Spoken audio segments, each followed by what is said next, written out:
నమస్తే, welcome to Leo Prime Time Debate. ఫిబ్రవరి 11వ తారీఖు 11 మంది 11 నిమిషాల్లో వెళ్ళిపోయారు. మళ్ళీ ఈరోజు మార్చి 6వ తారీఖు మొత్తానికి వైసీపీ ప్రజాపక్షాన ఏం పోరాడింది? అయితే దీని గురించి మనతో మాట్లాడడానికి ఈరోజు లియో ప్యానెల్లో ఉన్నారు సీనియర్ జర్నలిస్ట్ సత్యమూర్తి గారు, అదేవిధంగా సీనియర్ జర్నలిస్ట్ దుర్గా కుమార్ గారు. సార్ నమస్తే. నమస్కారం అండి. సార్ నమస్తే. సార్ నమస్తే జగన్ గారు, మన వీక్షకులు. దుర్గా కుమార్ గారు, 11 మంది ఫిబ్రవరి 11వ తారీఖు స్టార్ట్ అయింది. కరెక్ట్ 11 నిమిషాల నుండి వెళ్ళిపోయారు. అసెంబ్లీలో పరారైపోయారు. మండలిలో ఎటువంటి చర్చకి కూడా పూర్తి రచ్చ చేస్తున్నారు. నిజంగా వీళ్ళ వల్ల ఉన్న ప్రయోజనం ఏంటి? వైసీపీ వాళ్ళ వల్ల అంటే ఏం చెప్తారు సార్? ఇది టఫ్ క్వశ్చన్. వాళ్ళ వల్ల ప్రయోజనమే ఉంటుంది, డ్యామేజ్ తప్ప. ఇప్పుడు మీరు అడిగినట్టు ఇది నేను 1979 నుంచి జర్నలిజంలో ఉన్న, అసెంబ్లీ కవరేజ్ చేస్తున్న ఈ శాసనసభ సమావేశాల్లో ఒక విచిత్రమైనటువంటి పరిస్థితి అయితే ఉంది. ఇది పెద్దల సభ ఏమో చిన్నల సభలాగా జరిగింది. అసెంబ్లీ అనేది ప్రజాసభ, లోక్సభ లాంటిది. అందులో ప్రధానంగా ఉండాల్సిన ప్రతిపక్షం మిస్ అయిపోయింది. జగన్మోహన్ రెడ్డి గారు ఆ మాట ముందు కనుక చెప్పుంటే అసలు అంత అవస్థ వాళ్ళు ప్రజలు ఆయనకి ఇచ్చేవాళ్ళు కాదు. ఎలాంటి అవస్థ అంటే, నేను గనక ప్రతిపక్షం గనక అయితే నేను అక్కడికి వెళ్ళను, కాబట్టి మీరు నన్ను అధికారంలో పెడితే పెట్టండి, లేకపోతే నన్ను ఎన్నుకోకపోయినా పోయేదంటే పోయేది. కానీ ఆయన 11 మంది సభ్యులు ఎన్నుకున్న తర్వాత కూడా ప్రజా సమస్యల గురించి సభలోకి వెళ్ళకపోవటం అనేది ఆయన ప్రజలకు చేసిన పెద్ద ద్రోహంగా చెప్పొచ్చు, వంచన. 2019లోనేమో అమలు కాని విషయాలు చెప్పి, తర్వాత ఆయన ప్రజల్ని వేధిస్తాననే ఉద్దేశం మనసులో పెట్టుకుని ప్రజల్ని నేను ఎంతగానో కాపాడుతానని వంచి వచ్చాడు. ఇప్పుడు నువ్వు ప్రతిపక్షంగా ఉండి మా సమస్యలు వినిపించమని అంటే, అసలు శాసనసభలో మీరు 11 నిమిషాలు ఉండి వెళ్ళిపోయాడంటే 11 మంది సభ్యులతో, ఇక ఇంతకంటే ఆంధ్రప్రదేశ్ ప్రజలకు అవమానకరమైన విషయం ఇంకోటి ఉండదని నేను అనుకుంటున్నాను.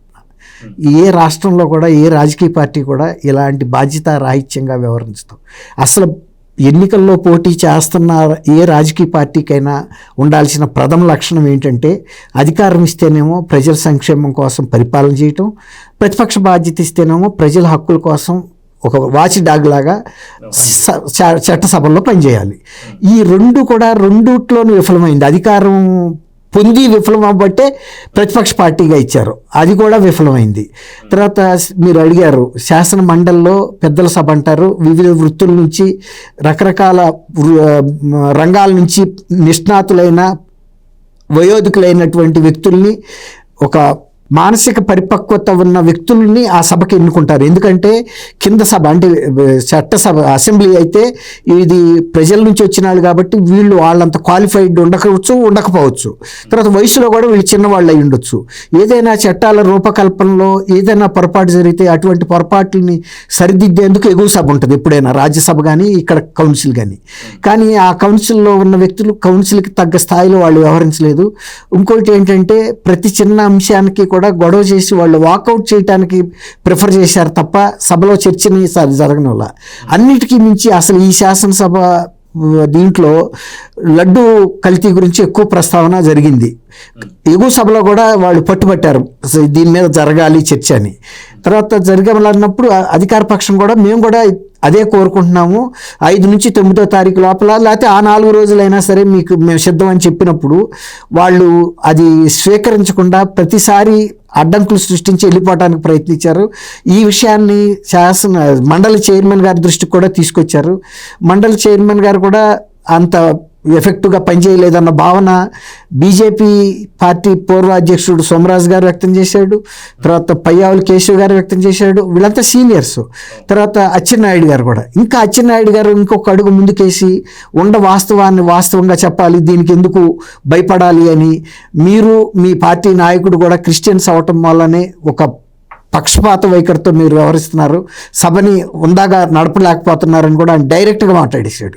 దానికి నొచ్చుకుని కాదు మీరు ఉపసంహరించుకోండి అన్నాడు మోషన్ రాజు గారు చైర్మన్గా. ఉపసంహరించుకోమన్నాడు, కానీ అది వాస్తవమా కాదా? వాస్తవం అయినప్పుడు వాస్తవాన్ని ఈవెన్ చైర్ అయినా కూడా అంగీకరించాలి, అంతే తప్ప దాన్ని వంచన చేసి మాట్లాడుకోవటంలో అర్థం లేదు. ఇంకొక మాట మాట్లాడాడు, నేను క్రిస్టియన్ కాదు హిందువుని అన్నాడు. హిందువునని నీ మతాన్ని దాచుకోవాల్సిన అవసరం ఏముంది? నువ్వు క్రిస్టియన్ అయినా కూడా చైర్మన్ అయ్యావు. తర్వాత జగన్మోహన్ రెడ్డి గారు క్రిస్టియన్ అయినా కూడా హిందువులు ఆయన ముఖ్యమంత్రిగా చేశారు. మతం అనేది ఇక్కడ అనర్హత కాదు, మతాన్ని అనర్హత చేయలే ఎక్కడ. ఎందుకు మరి జగన్మోహన్ రెడ్డి గారు ముఖ్యమంత్రి అయ్యి కూడా ప్రజలకి ఏమీ వరగబెట్టింది లేదు. మీరు అడిగారు ఏం చేశాడని. ఆయన 5 ఏళ్ల పరిపాలనలోనే అధికారంలో ఉండే చేయలేకపోయిన వ్యక్తి ఇవాళ 11 మంది సభ్యులతో వచ్చి 11 నిమిషాలు ఉన్నా లేకపోయినా కూడా జరిగేది ఏం లేదు. ఇప్పుడు అట్లాగే ఈయన మోషన్ రాజు గారు ఒప్పుకోవాల్సింది, ఎస్ నేను క్రిస్టియన్నే, ఆయన క్రిస్టియన్నే, కానీ నా పనితీరు మీద అది ప్రతిబింబించదు. అచ్చెన్నాయుడు గారు నేను ఎవరి పట్లైనా సమాన వైఖరితో అవలంబిస్తానని ఒక విధాన ప్రకటనగా చేసి ఉండాల్సింది, చేసి చూపించాల్సింది. మా పార్టీ సభ్యులైనా సరే సభలో గనక సరైన ప్రవర్తన లేకపోతే నేను వాళ్ళని సస్పెండ్ చేస్తాను, వాళ్ళ మీద చర్య తీసుకుంటాను అని ఒక నిష్పక్షపాత వైఖరిని కనుక ఆయన ప్రకటించుంటే ఉందాగా ఉండేది. కానీ ఆయన నిన్న మాట్లాడిన మాటకి సోషల్ మీడియాలో ఆయన క్రైస్తవ మతం గురించి మాట్లాడుతున్న ప్రసంగాలకి పరస్పరం విరుద్ధంగా ఉంది. దానివల్ల ఎవరు పరపతి పోయింది? ఒక చైర్లో కూర్చుని నువ్వు అంత అబద్ధం మాట్లాడావని తేలిపోయిన తర్వాత నీ వ్యక్తిగత ప్రతిష్ట కన్నా కౌన్సిల్ చైర్మన్ సీటు ప్రతిష్ట దెబ్బతింది, ప్రజల మనోభావాలు కూడా దెబ్బతిన్నాయి. అలాంటి వ్యక్తి కౌన్సిల్కి చైర్మన్గా ఎలా అర్హుడు అని ప్రశ్నిస్తున్నారు ఇవాళ. ఎందుకంటే ధైర్యం లేకపోయినప్పుడు ఇప్పుడు ఒక మత గ్రంథాన్ని 4 గోడల మధ్యలో చదవక్కర్లా, మనం ఏదైనా తప్పు చేసే పని అయితే బయట చేయకూడదు. అట్లాగే జగన్మోహన్ రెడ్డి గారు కూడా ఆయన అది కూడా అడిగాడు, జగన్మోహన్ రెడ్డి గారు తను క్రైస్తవుని కాదని బహిరంగంగా ప్రకటన చేయగలడా అని కూడా అచ్చెన్నాయుడు గారు అడిగాడు.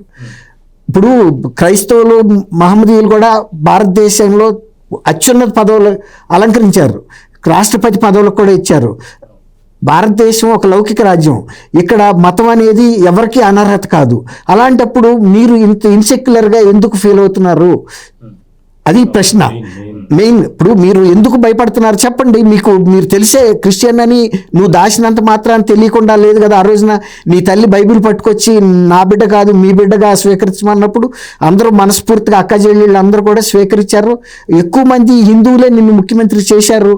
చేసినప్పుడు నువ్వు హిందువుల మీద కక్ష కట్టావనే భావన ఇవాళ కలిగింది వాళ్ళకి. ఎందుకంటే తిరుపతి దేవస్థానంలో అటువంటి అరాచక పనులు చేయాల్సిన అవసరం లేదు. నువ్వు సంపాదించడానికి రాష్ట్ర బడ్జెట్ ఉంది, అక్కడ కావాల్సినంత దోసుకోవాల్సినంత దోసుకున్నావు. తర్వాత లిక్కర్ స్కాము భారతదేశంలోనే అతిపెద్ద స్కామ్గా నిలిచింది. దాంట్లో 99% లబ్ధిదారుడు నువ్వని నిన్నగాక మొన్న బీజేపీ అధ్యక్షుడు మాధవ్ గారు కూడా చెప్పాడు. ఆయన చెప్పటమే కదా, అంతకుముందు పూర్వాధ్యక్షురాలు పురంధరేశ్వరి గారు కూడా అత్యున్నత రాజ్యాంగ సంస్థల దగ్గరికి వెళ్ళి దీని మీద సుమోటోగా కూడా తీసుకోండి అని చెప్పింది. అనేక వేల మంది పసుపు తాళ్ళు తెగిపోయినాయి అని చెప్పింది. ఇంత నాసిరకం మద్యం ద్వారా తర్వాత డిజిటల్ చలామణిని భారతదేశంలో ప్రపంచవ్యాప్తంగా అన్ని దేశాలు ప్రోత్సహిస్తున్న టైంలో ఒక్క ఆంధ్రప్రదేశ్ మాత్రం 0.8% మాత్రమే డిజిటల్ రూపంలో ఈ లిక్కర్కి తీసుకుంది. ఇలాంటి పచ్చి నిజాలన్నీ కూడా కంటి ముందు కనపడుతున్నప్పుడు వీళ్ళు ఎవరిని వంచన చేయటానికి ఇలాంటి ప్రవర్తన. తర్వాత ఇంకోటి ఏంటంటే చంద్రబాబు నాయుడు గారు నేను ఇంతవరకు ఇంతమంది ముఖ్యమంత్రులు వినిమయ బిల్లు పాస్ అయ్యే రోజు ముఖ్యమంత్రి గారు సమగ్రంగా తన పార్టీ విధానాలని తర్వాత బడ్జెట్లో హైలైట్స్ చెప్తారు. కానీ ఇవాళ చెప్పినంత వివరంగా నేను ఏ ముఖ్యమంత్రి గారు గతంలో కూడా చంద్రబాబు నాయుడు గారు కూడా ఇంత చెప్పగా నేను వినలా.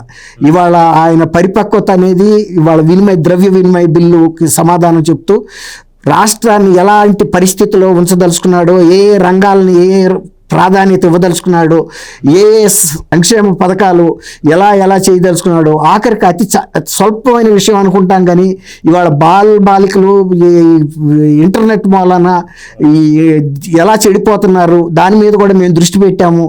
కేవలం 90 రోజుల్లో మా విధాన నిర్ణయం ప్రకటిస్తాము. 13 ఏళ్ల వరకు ఉన్న పిల్లలకి నిషేధించాలా ఈ ఇంటర్నెట్ అంటే సెల్ ఫోన్ ఈ యాక్సెస్.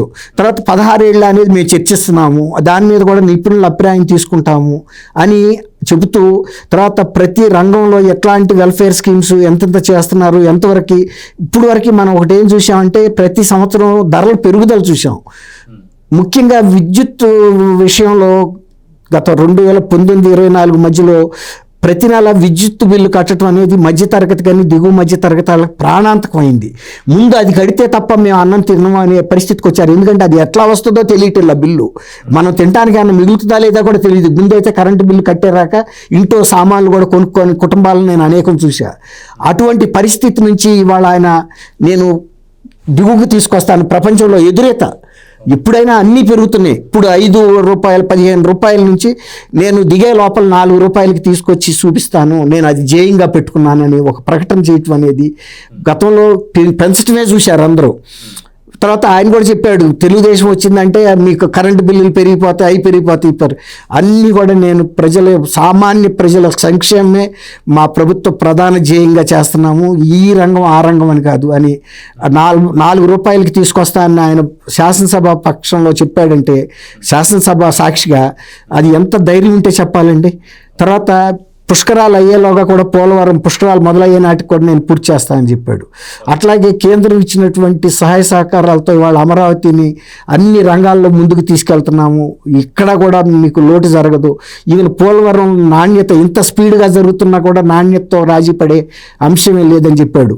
తర్వాత ఇవాళ 3.35 lakhs బడ్జెట్కి, అంటే గతంలో 2019 నుంచి 24 వరకు రాష్ట్రం తిరోగమనంలో నడిచినా కూడా వాటన్నిటినీ కవర్ చేసుకుని మళ్ళీ 3,35,000 కోట్ల బడ్జెట్కి తీసుకురావడానికి మేము అనేక కష్టాలు పడాల్సి వచ్చింది.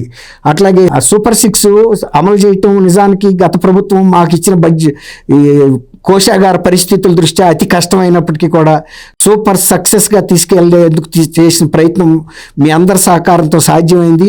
ఎన్ని కష్ట నష్టాలు ఎదుర్కొన్నా సరే మేము ఇచ్చిన హామీల విషయంలో కానీ ప్రజల సంక్షేమం విషయంలో కానీ తగ్గేదే లేదు, అన్నిటినీ నిలబెడతామని అంత సమగ్రంగా చెప్పినప్పుడు ఇవాళ అట్లాంటి స్పీచ్ నేను ఇంతవరకు ఇంతకుముందు కూడా చంద్రబాబు నాయుడు గారు 3 సార్లు చేసినప్పుడు కూడా ఇవాళ మాట్లాడిన తీరులో నాకు ఆయనలో అకుంఠితమైన దీక్ష, తర్వాత ప్రజలకి నేను నా మనసులో ఉన్న స్పష్టత చెప్పాలి అనేది, అన్ని రంగాలని కవర్ చేసుకుంటూ రావటం అనేది కూడా చాలా ప్రశంసించదగ్గ విషయం.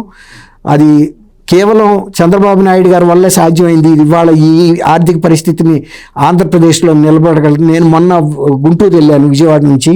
మళ్ళీ గతంలో తెలుగుదేశం దిగిపోయే నాటికి ఏ పరిస్థితుల్లో వర్క్ జరుగుతుందో అంతకి డబుల్ వర్క్స్ ఇవాళ జరుగుతున్నాయి అక్కడ ఫీల్డ్లో. కాబట్టి అమరావతి ఎంతో కాలం ఉండదు, చాలా కాలం. ఇప్పుడు ఆల్రెడీ జడ్జెస్ క్వార్టర్స్ ఇనాగ్రేషన్ చేసేసారు. తర్వాత ఇంకోటి కూడా చెప్పాడు ఆయన, అన్ని ప్రాంతాలని మేము సమగ్రంగా సమతుల్యంగా నేను డెవలప్ చేస్తానని చెప్పి కర్నూలులో హైకోర్టు బెంచ్ కోసం నేను ప్రయత్నిస్తున్నాము, అది అవుతుంది. కొన్ని సాంకేతిక అంశాలు ఉన్నాయి. ఇక్కడ హైకోర్టు అనుమతించాలి, అక్కడ సుప్రీంకోర్టు అనుమతించాలి. ఇక్కడ హైకోర్టు వారిని మేము అభ్యర్థన పెట్టాము, వీరు కూడా అనుమతిస్తారు. అట్లాగే దాన్ని ఒక హార్టికల్చర్ హబ్గా రాయలసీమని అట్లా ప్రతి ప్రాంతానికి సంబంధించినటువంటి ఒక హామీ ప్రజలకి. ఇవాళ 3 రాజధానులు అని చెప్పి వంచన చేసేట కన్నా ఆయన ఏ ప్రాంతాలు ఎట్లాంటి అభివృద్ధి జరుగుతుంది అనేది ఒక సమగ్రమైన దృశ్యాన్ని చూపించడం అనేది గొప్ప విషయం. సత్యమూర్తి గారు, వాస్తవానికి ఇప్పుడున్నటువంటి కౌన్సిలే వైసీపీకి బలమైంది. కానీ గతంలో 2019-24 దాకా ఇదే కౌన్సిల్ని రద్దు చేద్దామని చెప్పేసి అనుకున్నారు జగన్మోహన్ రెడ్డి గారు. నిజంగా రద్దు చేసి ఉంటే పరిస్థితి ఈరోజు ఏమై ఉండేది? సో రద్దు చేయకపోయినా సరే కౌన్సిల్లో అక్కడ ఏం జరిగిందనేది అందరికీ తెలిసిందే.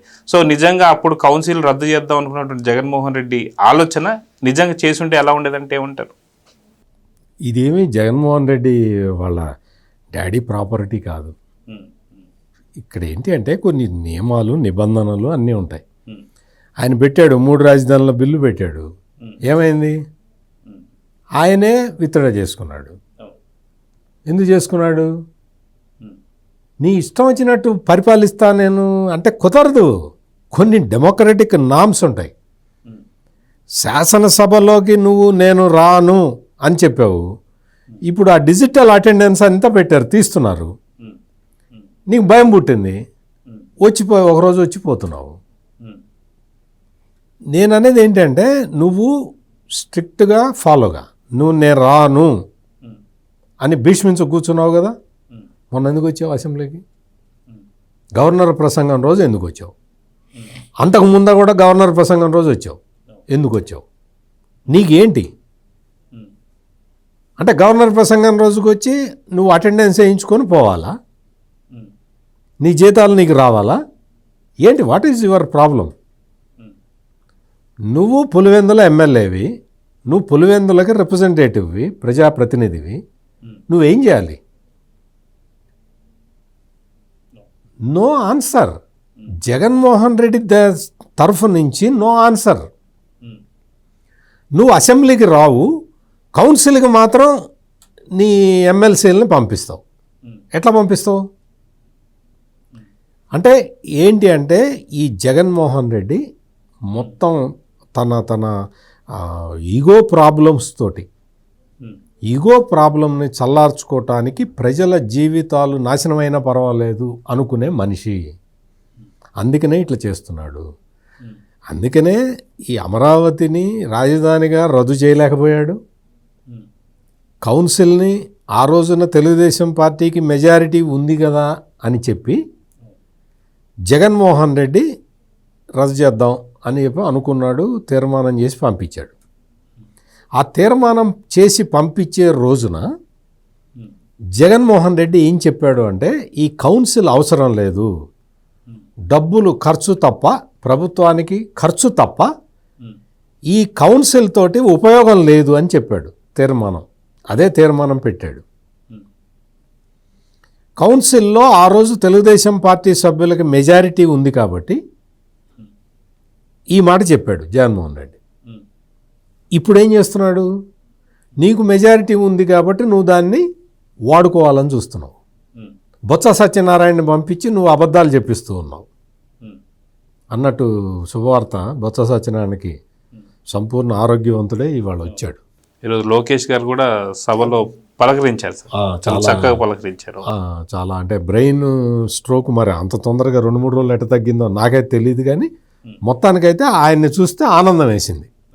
అంత సంపూర్ణ ఆరోగ్యవంతుడై వచ్చినందుకు బొత్స సత్యనారాయణ గారికి, అంటే ఫైనల్ డే కాబట్టి తప్పనిసరి పరిస్థితుల్లో జగన్మోహన్ రెడ్డి పంపించారంటూ అంటున్నాడు సార్. జగన్ గారు నన్ను ఇరకాటంలో పెట్టి క్వశ్చన్లు అడగమాకండి. ఆయనకి అతి స్వల్ప కాలంలోనే బ్రెయిన్ స్ట్రోక్ వచ్చినా కానీ తగ్గిపోయింది. అందుకు మనందరం సంతోషపడాలి. ఎందుకంటే వాళ్ళెవరో వాళ్ళ వైసీపీ పార్టీ వాళ్ళందరూ ప్రచారం చేస్తున్నారు కదా, చాలా బొత్స సత్యనారాయణ లాంటి సీనియర్ నాయకుడిని మీరందరూ కూర్చొని మీరందరూ బచ్చాగాళ్ళు మీరు విమర్శిస్తారా, అది ఇది అని చెప్పి పెద్ద విరుచుకుపడుతున్నారు. అతను ఎవరో ఒక అతను ఉంటాడు, జబర్దస్త్లో చేశాడు అంతకు ముందర, కిరాకార్పి అని. ఆయన ఏదో వీడియో చేశాట, పెద్ద బొత్స సత్యనారాయణ సైన్యం అంతా ఎగబడ్డది. అట్ట చేస్తావు, మా నాయకుడి మీద ఎట్ట చేస్తావు. అందుకని ఆ సైన్యం అంతా మీ నాయకుడికి కరెక్ట్గా 4-5 రోజుల్లో బ్రెయిన్ స్ట్రోక్ ఎట్లా మాయమైపోయిందో, ఎట్లా తగ్గిపోయి సంపూర్ణ ఆరోగ్యవంతుడు అయ్యాడో ఆ రహస్యం కూడా అందరికీ చెప్పాలి. అదొక్కటే నా రిక్వెస్ట్. ఇక్కడ ఏంటి అంటే ఈ కౌన్సిల్లో ఈ రోజున జగన్మోహన్ రెడ్డికి మెజారిటీ ఉంది కదా, మొత్తం అడ్డదిడ్డంగా అబద్ధాలన్నీ చెప్తూ ఉన్నాడు కదా కౌన్సిల్ మీటింగ్లో. తెలుగుదేశం ఎట్లా ట్యాకిల్ చేస్తున్నది? తెలుగుదేశం పార్టీ వాళ్ళు ఎట్లా ట్యాకిల్ చేస్తున్నారు కౌన్సిల్ని చూసుకోపో. మొత్తం రౌడీలు వచ్చి మీద పడ్డట్టు సోమవీర్రాజు మీద పడ్డారు, దేవాదాయ శాఖ మంత్రి ఆనవ రామనారాయణ రెడ్డి మీద పడ్డారు. కొట్టడానికి వచ్చారు. లిటరల్గా కొట్టడానికి వస్తే అరే పో నీ సంగతి చూస్తా నేనని వాళ్ళు నిలబడే ఉన్నారు. అట్లా ప్రతి అరగంటకు ఒకసారి స్పీకర్ చైర్మన్ పోడియం దగ్గరికి వెళ్ళటం, గొడవ చేయటం, ధర్నా చేయడం. అరే సభలో సమాధానం చెబుతాము, మేము గవర్నమెంట్ తరఫున మేము సిద్ధంగా ఉన్నామని చెప్తుంటే మీరు సిద్ధంగా ఉన్నా మేము సిద్ధంగా లేవని చెప్పి కల్తీ లడ్డు కల్తీ నెయ్యి గురించి మాట్లాడటానికే భయపడ్డారు. మాట్లాడాడు. వైసీపీ వాళ్ళకి మేము 30 నిమిషాలు టైం ఇస్తామని చెప్పాడు ఆయన చైర్మన్. సరే ఓకే వైసీపీ వాళ్ళని మాట్లాడినివ్వండి అని తెలుగుదేశం వాళ్ళందరూ మంత్రులు, శాసనసభ వ్యవహారాల శాఖ మంత్రి పయ్యావుల కేశవ్ చెప్పాడు. ఓకే చైర్మన్ గారు మీరు ఎట్లా డిసైడ్ చేస్తే అట్లా అని. మాట్లాడమ్మా పర్వత చంద్రశేఖర్ రెడ్డి గారు మీరు మాట్లాడండి అన్నాడు. ఆయన వైసీపీనా? అతను ఇండిపెండెంట్ అయితే వైసీపీ తరఫున మాట్లాడండి అని చైర్మన్ ఎట్ట చెబుతాడు? చెబితే వాళ్ళు తెలుగుదేశం వాళ్ళు అభ్యంతరం చెబితే పర్లేదండి పర్ల మాట్లాడినవాడిని అంటాడేంటి? ఇండిపెండెంట్గా గెలిచిన ఎమ్మెల్సీని వైసీపీ తరఫున ఎట్ట మాట్లాడిస్తాడు? వైసీపీ తరఫున మాట్లాడటానికి మరి మనుషులు లేకపోతే అద్దెకి తెచ్చుకున్నారా? Is a rented person?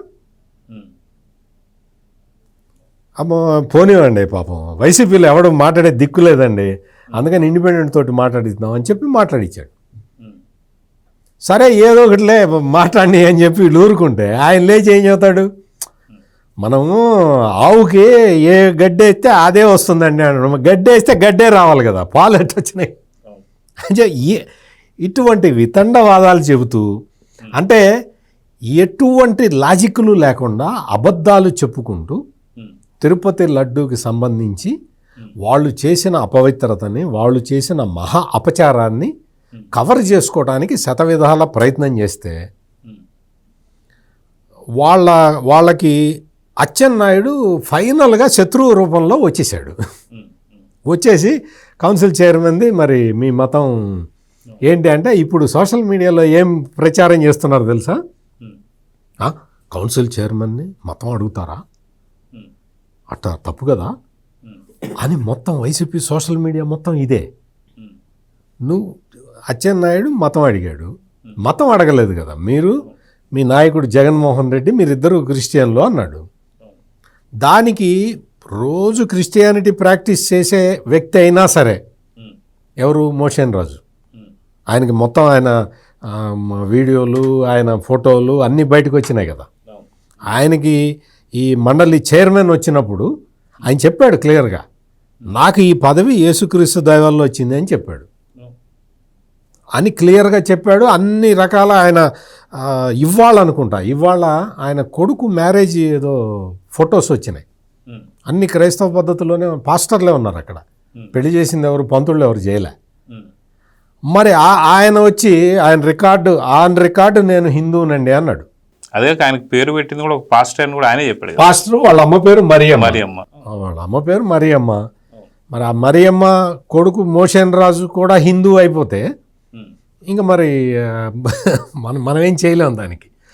On record నేను హిందూని అంటే అందరూ చాలా దాదాపుగా అందరికీ కన్వర్టెడ్ క్రిస్టియన్లు అందరికీ కూడా ఆన్ రికార్డు వాళ్ళు అది పెట్టుకుంటారు. ఎందుకు పెట్టుకుంటారు అంటే, వాళ్ళు మేము కన్వర్ట్ అయిపోయాం క్రిస్టియానిటీకి అంటే వాళ్ళు బీసీ కేటగిరీలో పడతారు, బీసీ డీనో ఏదో అవుతుంది. అందుకని వీళ్ళు ఏంటి అంటే ఎస్సీగానే ఉండాలి అంటే మేము కన్వర్ట్ కాలేదు, మేము హిందువులమే అని చెప్తారు. ప్రాక్టీస్ చేసేది మాత్రం క్రిస్టియానిటీ. అందుకని ఈ సర్టిఫికెట్ హిందువులు అని చెప్పి వాళ్ళు ఏదో ఒక దీన్ని చేస్తున్నారు. చాలామంది హిందూ సంఘాలన్నీ గొడవ చేస్తూ ఉన్నాయి, వీళ్ళందరూ సర్టిఫికెట్ హిందువులు అని. అందుకని ఇక్కడ మండలి చైర్మన్ మతాన్ని ఎవడు అడగలా, ఎవడు కించపరచలా. మీకు ధైర్యం లేదు, ఇందాక దుర్గా కుమార్ గారు చెప్పింది అదే, మీకు ధైర్యం లేదు, మీ మతం నేను ఆచరించే మతం ఇది అని చెప్పే ధైర్యం మీకు లేదు, మేమేం చేస్తాం దానికి. అందుకని ఈ రోజున మొత్తం ఈ కౌన్సిల్ రద్దు చేయాలి అని అడిగిన జగన్మోహన్ రెడ్డి అదే కౌన్సిల్ మీద ఆధారపడి రాజకీయం చేయాలి అనుకుంటున్నాడు.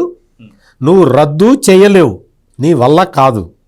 నువ్వు మండలిని ఉపయోగించుకొని రాజకీయము చేయలేవు, నీ వల్ల కాదు. ఇది తెలుగుదేశం క్లియర్ కట్గా ఇచ్చిన సందేశం. కూటమి ప్రభుత్వం ఎంత స్ట్రాంగ్ ప్రభుత్వం అంటే మొత్తం పర్ఫెక్ట్ బడ్జెట్ పెట్టేశారు, బడ్జెట్ సెషన్లన్నీ పర్ఫెక్ట్గా నడుపుకున్నారు, మొత్తం అంత సబ్జెక్ట్ మీద డిస్కషన్ జరిగింది. కౌన్సిల్లో వైసీపీకి దిమ్మ తిరిగే సమాధానాలు ఇచ్చారు. దుర్గా కుమార్ గారు, ఏదైతే కౌన్సిల్లో మాత్రమే వైసీపీకి సంబంధించిన నేతలు మనకు కనిపించారు, ఆ కనిపించినటువంటి సమయంలో కూడా ఒకరోజు 4 నిమిషాలు, మరొక రోజు 10 నిమిషాలు, మరొక రోజు 14 నిమిషాలు. ఏంటండి ప్రజలకు సంబంధించినటువంటి ఒక ధనం గురించే గతంలో జగన్మోహన్ రెడ్డి మాట్లాడాడు. ఏంది కౌన్సిల్లో అనవసరంగా మనం వృధా చేస్తున్నాం డబ్బులు అని చెప్పి. మరి వాళ్ళు కౌన్సిల్లోనే పాల్గొంటున్న టైంలో వాళ్ళు 5 నిమిషాలు 10 నిమిషాలు చేసేసి వెళ్ళిపోయినటువంటి సందర్భాలు కూడా ఇప్పుడు ఈ మధ్యకాలం మనం చూసాం.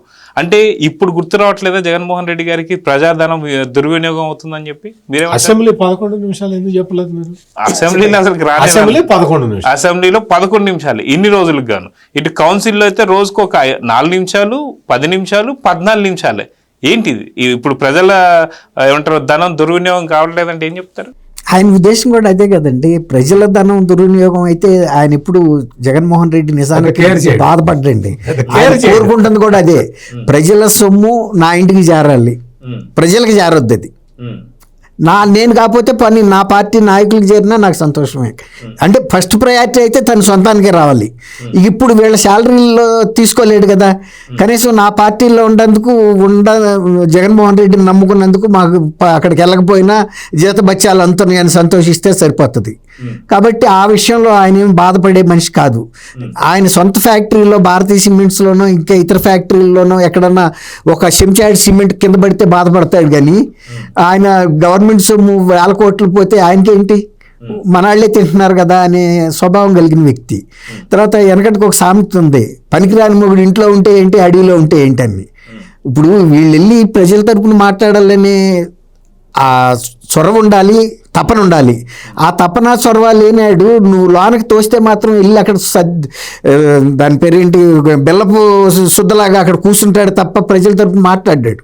ఆ సీట్లో అతుక్కుంటాడు, తీసి బయట వేసినప్పుడు బయటకు వస్తూ ఉంటారు. అటెండ్ ఏం ప్రయోజనం? ఇప్పుడు వాళ్ళు అసెంబ్లీ కౌన్సిల్లో మీరు అన్నట్టు ఉండి ఎందుకు గొడవ సృష్టించడం, ఒకటికొకటి సైగ చేసుకోవటం, బయటకు వెళ్ళిపోదామంటే అందరూ ఒక మాట మీద వెళ్ళిపోతే బొత్స సత్యనారాయణ గారు లాంటి పెద్ద మనిషి కూడా ప్రభుత్వం ఏమో కల్తీ లడ్డు మీద చర్చ జరగాలరా నాయన అని ఆళ్ళు పట్టుబడుతుంటే ఈయన దానికి భిన్నంగా ప్రభుత్వం భయపడుతుందని. వెనకడికి ఎవడో మా ఊళ్ళో అన్ని ఊళ్ళల్లో ఉంటారు ఇట్టంటాడు, భార్య భర్తను పట్టుకుని కొడతా ఉంటుంది గదిలో, వాడు అరుస్తూ ఉంటాడు సచావా అని. బయట వాళ్ళు ఎన్నాడు ఏమనుకుంటారంటే భార్య నీడు కొడుతున్నాడు అనుకుంటారు, కానీ దెబ్బలు తింటుంది ఆడు. అట్లాగే వాళ్ళకి ఇష్టం లేదు ఆ సభలు. అప్పటికే వాళ్ళకి వస్త్రాభరణం జరిగింది, అసెంబ్లీలో మొత్తం నిలువుగా చూపించారు ఏమేమి జరిగినాయి. అసలు చంద్రబాబు నాయుడు గారు ఇంతవరకు అటువంటి పవర్ పాయింట్ ప్రజెంటేషన్ ఆయన చీఫ్ మినిస్టర్గా ఉన్నప్పుడు ఎప్పుడూ చేయలే, అసెంబ్లీలో ఎప్పుడు చేయలే, అవసరం పడలా. కానీ ఈసారి మాత్రం తప్పు చేసినాడే, తప్పు చేయలేదు, మంచి వాళ్ళని పట్టుకుని మీరు తప్పు చేశారన్నప్పుడు మొత్తం సవివరంగా 70mm సినిమాలో చూపించేశాడు. ఇక ఎవరికి ఎటువంటి సందేహం, ప్రశ్న రాదు. ఏమంటే మీరు ఏమన్నా ప్రశ్నిస్తారా ఇంకా అంటే ఇంకేముందండి ప్రశ్న, మొత్తం అంతా కనపడింది కదా అంటే రాష్ట్రం అంతా జరిగింది. మళ్ళీ ఆ శృంగాభంగం మళ్ళీ కౌన్సిల్లో కూడా జరుగుతుందేమోనన్న భయానికి బొత్స సత్యనారాయణ గారు ముందే అధికార పక్షం భయపడుతుందని. దొంగతనం చేసినాడు దొంగ భయపడతాడు, కానీ పోగొట్టుకున్నాడు ఎందుకు భయపడతాడు? ఇగో ఫలానా దొంగ వచ్చాడు, అదిగో ఆ సొక్కా వేసుకున్నాడు, ఈ వస్తువు వేసుకెళ్ళాడు, అన్ని వివరంగా చెబుతున్నాడు. కాబట్టి కౌన్సిల్లో వాళ్ళు దుర్వినియోగం కాలేదా అంటే ఎవరు మొన్న ఎవరు చెబుతున్నారు, గంటకి 5 కోట్ల రూపాయల ఖర్చు అవుతుంది ఆ శాసనసభ నిర్వహణకని. మరి ఎవరు నాకు గుర్తులేదు, ఎవరో పబ్లిక్ ఫిగరే చెప్పాడు. మరి అవుతున్న మాట వాస్తవమే. మరి అంతకన్నా తక్కువగా ఏం జరగడానికి వీలు లేదు.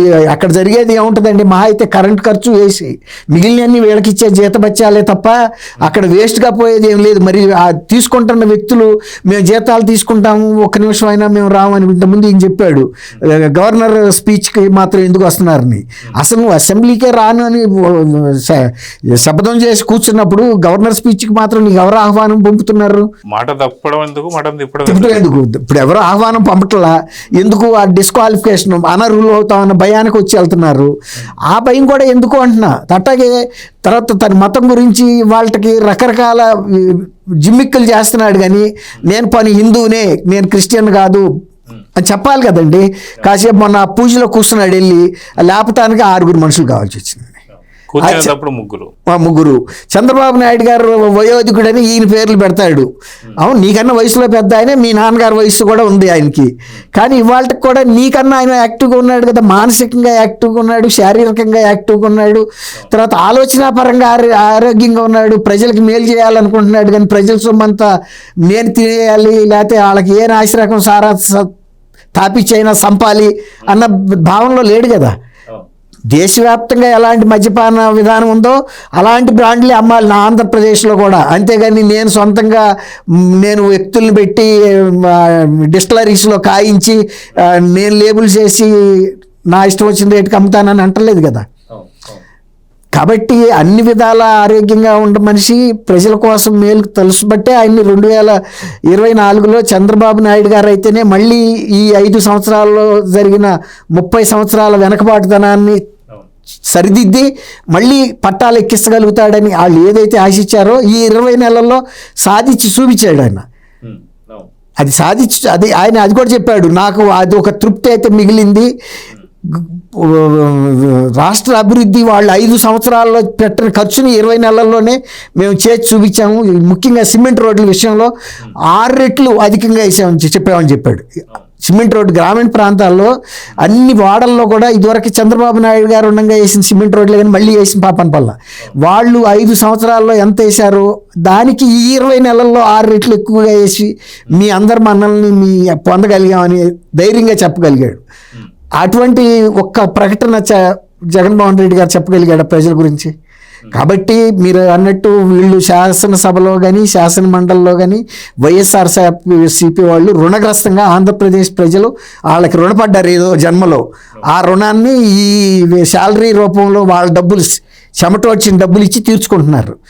అందుకే ఇవాళ మీరు అన్నట్టు అయ్యన్న పాత్రుడు గారు కూడా ఒక మాట అన్నాడు, నేను ఈ అంశం మీద రాకుండా సభకి వేతనాలు పొందుతున్న ఈ వ్యక్తుల గురించి ఏం చేయాలనే దాని మీద నేను పార్లమెంట్ స్పీకర్ గారికి కూడా ఒక లెటర్ రాసి దాని మీద వివరణ తీసుకుని చర్య తీసుకుంటానని కూడా చెప్పాడు. అవును అవును సత్యమూర్తి గారు, వాస్తవానికి పవన్ కళ్యాణ్ గారు కావచ్చు లేదా చంద్రబాబు నాయుడు గారు కావచ్చు ఈరోజు ఫైనల్గా జరిగింది ఏంటి, ఏం జరుగుతుంది, వీళ్ళు తిరుమల లడ్డు కల్తీ గురించి ఏం మాట్లాడారు, ఇవన్నీ కూడా చర్చించుకుంటూ వచ్చారు. అయితే ఇక్కడ కౌన్సిల్లోకి వచ్చేసరికి నిజంగా ఇందాక మీరు అన్నట్టుగా మోషన్ రాజు గారు ఏకపక్షంగా బిహేవ్ చేశారు. దానికి కొన్ని ఉదాహరణలు కూడా చెప్తున్నారు. ఏంటంటే వెంకటేశ్వర స్వామి పటాలు చెప్పులు వేసుకొని వచ్చేసి కౌన్సిల్లో చూపించడం అది తప్పు, అక్కడ తీసుకురాకూడదు. కానీ తీసుకొచ్చి చెప్పులు వేసుకొని మళ్ళీ చెప్పులు వేసుకున్న ఫోటోలు చూపించాను అని చెప్పి ఒక మాట మాట్లాడారు. ఇది కాకుండా మళ్ళీ ఇంకోటి చూసుకుంటే కౌన్సిల్లో కూర్చొని మొబైల్లో వీడియోలు తీసుకొని మరి సాక్షికి పంపించి అక్కడ ప్రచురించారు, జగన్మోహన్ రెడ్డి కూడా పంపించారు. సో అయినా సరే వాళ్ళపైన ఎటువంటి చర్యలు తీసుకోలేదు మోషన్ రాజు గారు. సో అటు అసెంబ్లీకి రాక కౌన్సిల్ ఇలాంటి దౌర్జన్యం, మీరు ఇందాకన్నట్టు సోమవీర రాజు గారి పైన దాడి కావచ్చు, ఆనంద్ నారాయణ రెడ్డి గారి మీద దాడి కావచ్చు, ఎలా చూడాలంటారు దీన్ని? అంటే వాళ్ళది ఒకటే పాలసీ. ఆ పాలసీ ఏంటంటే జగన్ కళ్ళల్లో ఆనందం చూడటం ఒకటే పాలసీ. ఇంకా ఎవడెట్టపోయినా పర్వాలేదు, ఇంక్లూడింగ్ వెంకటేశ్వర స్వామి. ఆ వెంకటేశ్వర స్వామికి కల్తీ నైవేద్యం పెట్టారంటే పర్లేదండి, మా జగనన్న కళ్ళల్లో మాకు ఆనందం కనపడాలంటారు. అటువంటి ఈ వాళ్ళని ఒక మాట అన్నాడు లాస్ట్ అసెంబ్లీలో బాలకృష్ణ ఒక మాట అన్నాడు.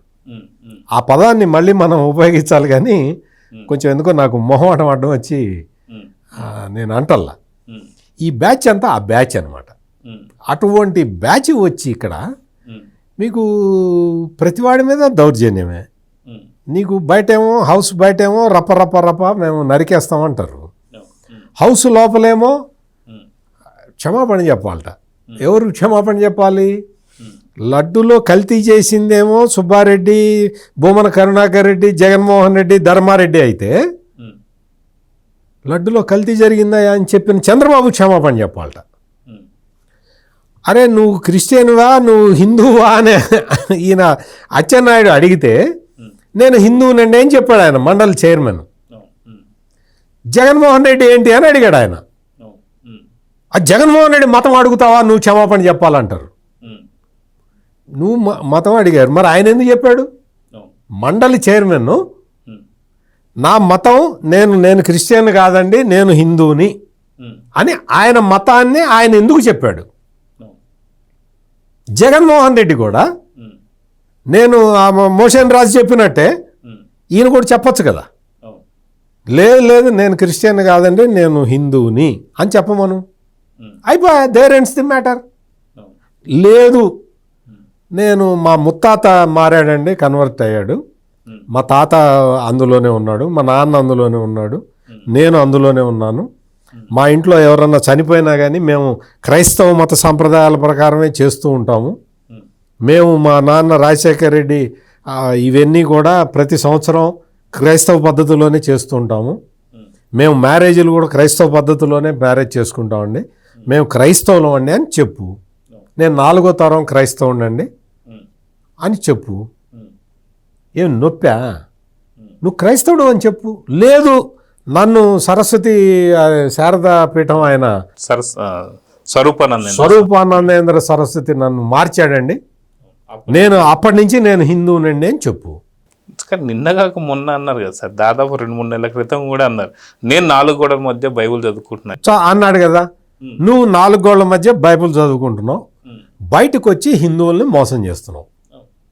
మరి అది క్లియర్గా చెప్పు, నేను 4 గోడల మధ్య బైబుల్ చదువుతానండి, నేను బయటకు వచ్చిన తర్వాత నేను గుళ్ళో ఏ గుడికైనా సరే నేను దౌర్జన్యం చేసుకుంటూ పోతానండి, నేను మా ఆవిడని తీసుకొని గుడికి రాను, మీరు ఎంతమంది ఏడ్చి మొత్తుకున్నా నేను మా ఆవిడని తీసుకొని గుడికి రాను, గుడికి వచ్చేటప్పుడు కూడా నేను ఒక కండిషన్ పెడతానండి, అక్కడ సంకల్పం చెప్పించే బ్రాహ్మడు నేను ముఖ్యమంత్రి కావాలి అని సంకల్పంలో చెబితేనే వస్తాను అని కండిషన్లు పెడతానండి.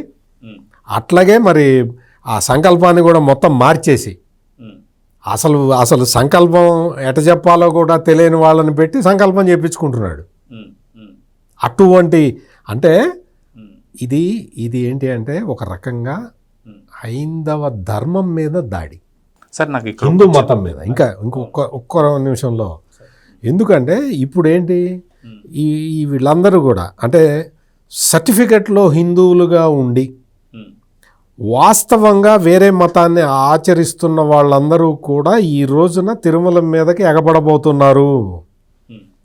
ప్రతి గుళ్ళల్లో మీరు చూసుకోండి, మీరు చూడండి. ఇప్పుడు ఈరోజు నేను చెప్తున్నా, హిందువులందరూ అలర్ట్గా లేకపోతే వెంకటేశ్వర స్వామి లడ్డు కల్తీ జరిగితే జరిగింది మాకేం సంబంధం అని చేవజచ్చి కూర్చుంటే ఈ రోజున జగన్మోహన్ రెడ్డి లాంటి వ్యక్తులు వచ్చి వీళ్ళందరూ కుహనా లౌకికవాదులు వీళ్ళందరూ వచ్చి ఈ దేవాలయాల మీద ఎగబడతారు.